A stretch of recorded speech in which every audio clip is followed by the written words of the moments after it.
Hi and welcome to Back to the Tactics board. In today's video we're looking at defending corners. The aim here is to give some general advice for how you can prepare your team for defending corners in the game, no matter what format of the game you play. In a separate video I'll look at the pros and cons of man-to-man marking and zonal marking.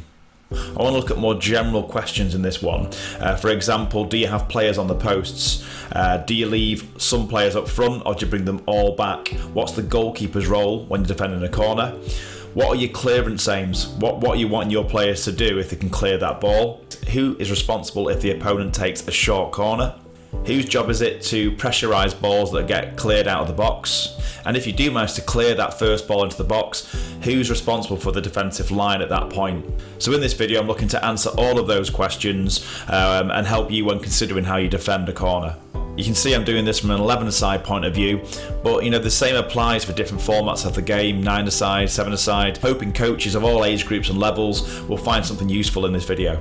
The first thing I mentioned then was players on posts. I remember in junior football it was the full-backs. We were straight away, the left and right back would get on the post. If the corner is on this side for the opponent, left back gets on the near post here and the right back would go on the back post. The reason I'm on these players here is to give some extra support for the keeper, protect the goal. The front post player, particularly important if the kick is under hit or they whip it into this front post area, can move off the post and meet the ball there, which can really help the goalkeeper out because this front area here is very difficult for the goalkeeper to deal with.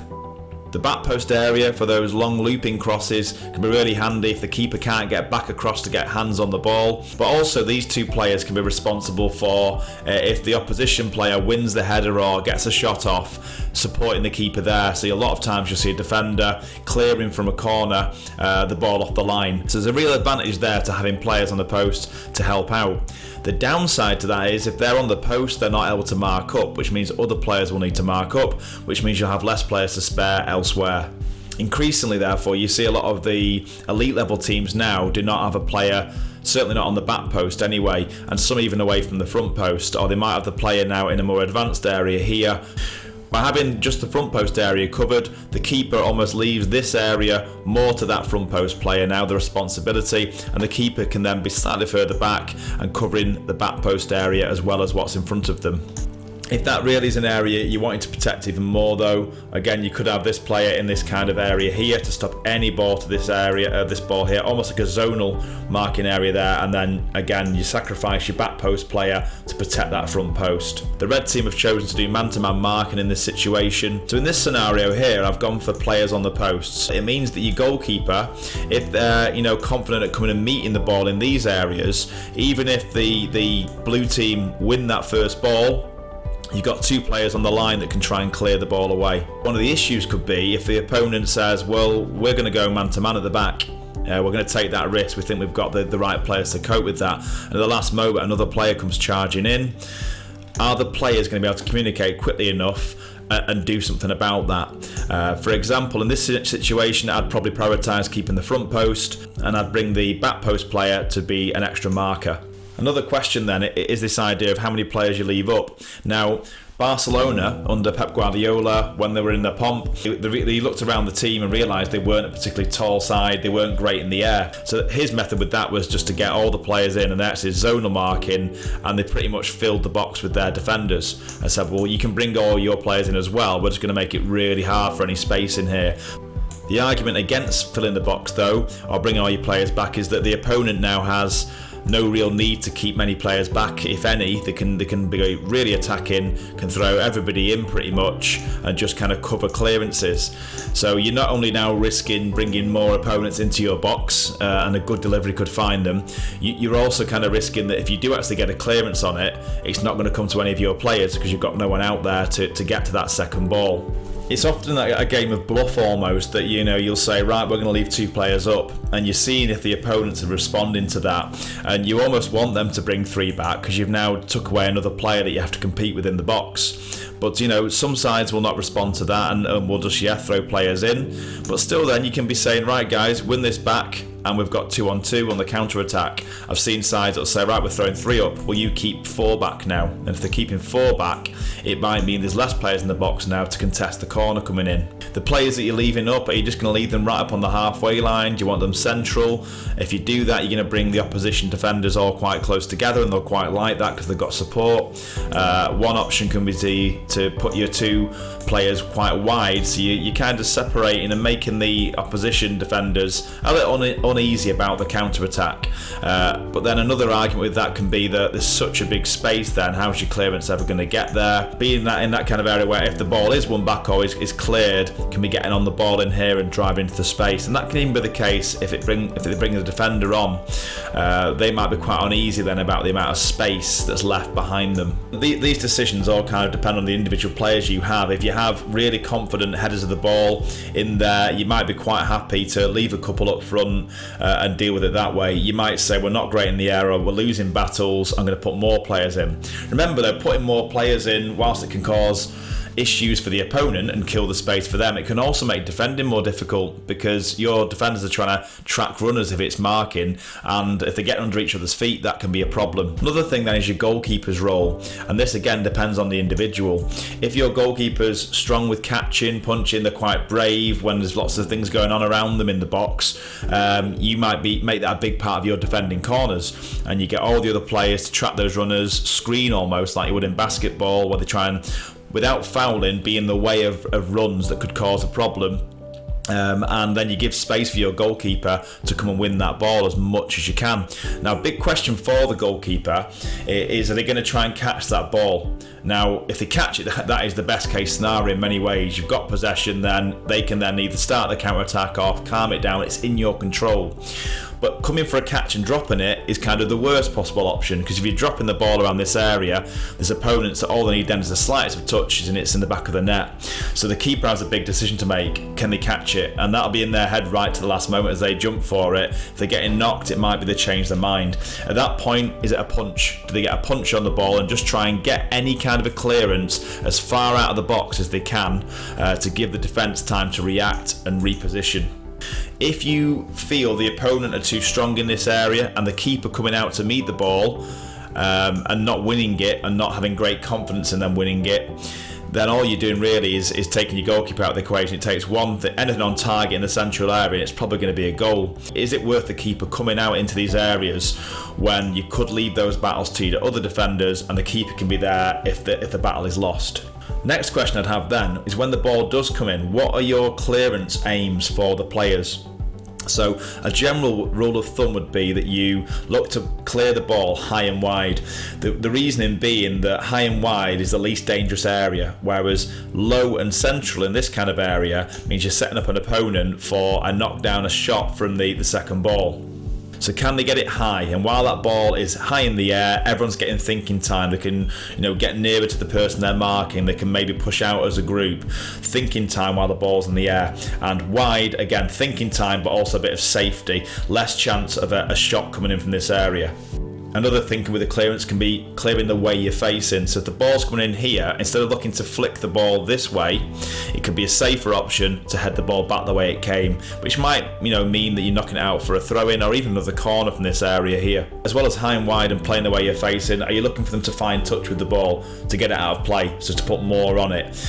Because if it goes out for a throw-in, there'll be a moment there for your team to refine positions, opponents and so on, while the opposition thrower comes, gets to the ball and people move around. If you've got real confidence in your team, it could be that they're looking to find certain players with their clearances. To an extent, are they looking to clear the ball to a certain area where they know they'll be looking to set counter-attacks off? I'd say priority one on the defender of the corner, though, is probably just to defend that corner, not to concede, get the opposition players out of your box and not contesting in that area.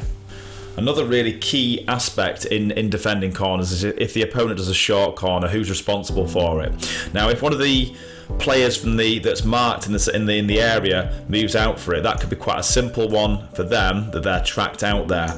And I would expect then a lot of times your front player might be the one that ends up going out because they're nearest to the area.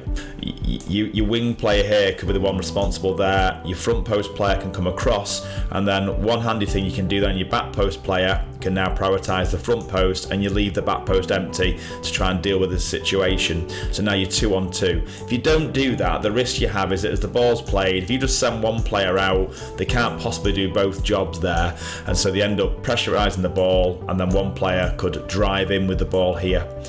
If a run comes from deep, you can be asking fairly really your forward player to track that in, end any opportunity the opposition have for playing that short corner, and then get back to their position again.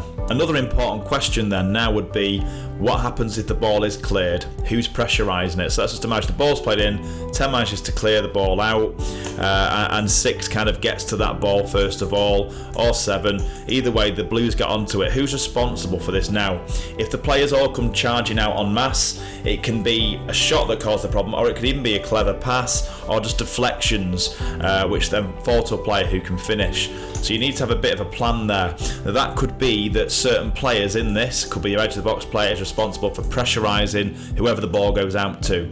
It can also be whoever's nearest the ball. So whoever ended up nearest the ball is cleared, they get after the ball as well. 2 or 3 players go and pressurise the ball. You could have it that your post players, as they're coming out, move on to the players that are now spare. Can also be the role of your forward as well, who gets in, if the ball's not come fully out for the counter-attack, is looking to get first to any balls out there. And it could be that you keep them in a more kind of mid-half kind of area anyway, so if the ball is cleared, they can be first to it. Because breaking out from this kind of area is quite dangerous anyway.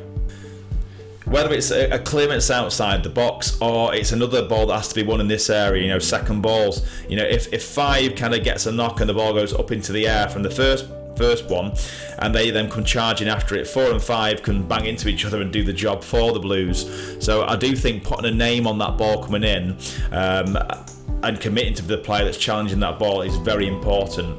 At the end of the day, the way to look at it for your defenders is, the defenders are aiming for anything around these posts, anything at all, so it can go anywhere around any space around here, anywhere but in the goal. Blue team, in this case, are aiming for just within those goalposts. So they have a much harder target, and it's about your players realising that, being decisive, getting the ball as far away from that target as possible really, and so they can reset and re-get into a formation again.